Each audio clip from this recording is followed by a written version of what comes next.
On a scale of 8 to 10, how excited for Engine 2 have you been, and how are you for ongoing features and development?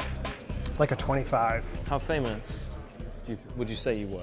There's so many people here that are like superstars. Like when you look around the room, just right next to us even, and I mean you yourself.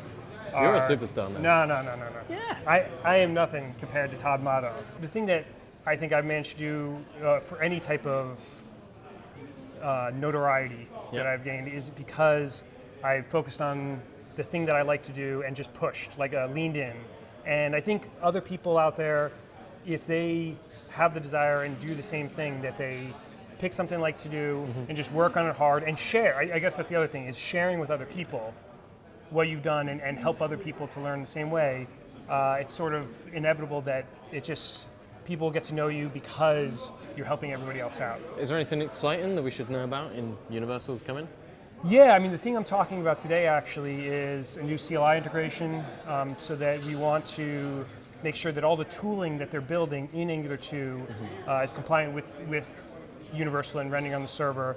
But then down the road, there's a lot of stuff for different types of backends, because people don't necessarily use Node on the back end, but they still want to have the same types of capabilities. Yeah. I think I saw, was it Python or PHP you were looking for? There's a couple of them. So right now, .NET works. We already have that adapter. Yeah. And then Java, PHP, and Go are the next round of adapters that we're working on. Nice. If you couldn't be a developer, what do you think you would have been? Or yeah, it's a funny question. I have thought about this quite a bit. Right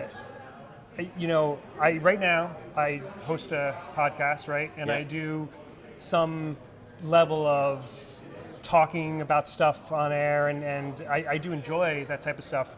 My brother-in-law is actually a news anchor in New Hampshire for the local Channel 4 News. Okay. And I think I could go into that type of world. Like just because I am interested in the news, I'm interested in kind of discussing with other people and that type of thing. So I don't know. I could probably do a lot of things, but that's the first thing that comes to my mind. what do you think the team's decision to move away from TypeScript to CoffeeScript?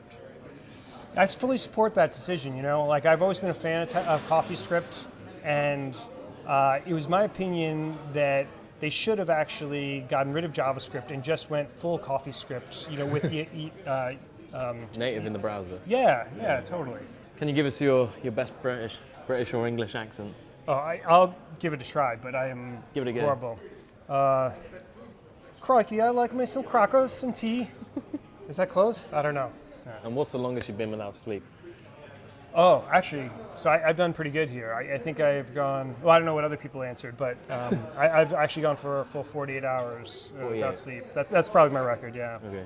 But I have gone for a week where I averaged only 2 hours a night. Okay. So then Saturday's just gone. Oh yeah, then I was just like for 24 straight hours, I was just like in a coma. Hit the deck. Yeah.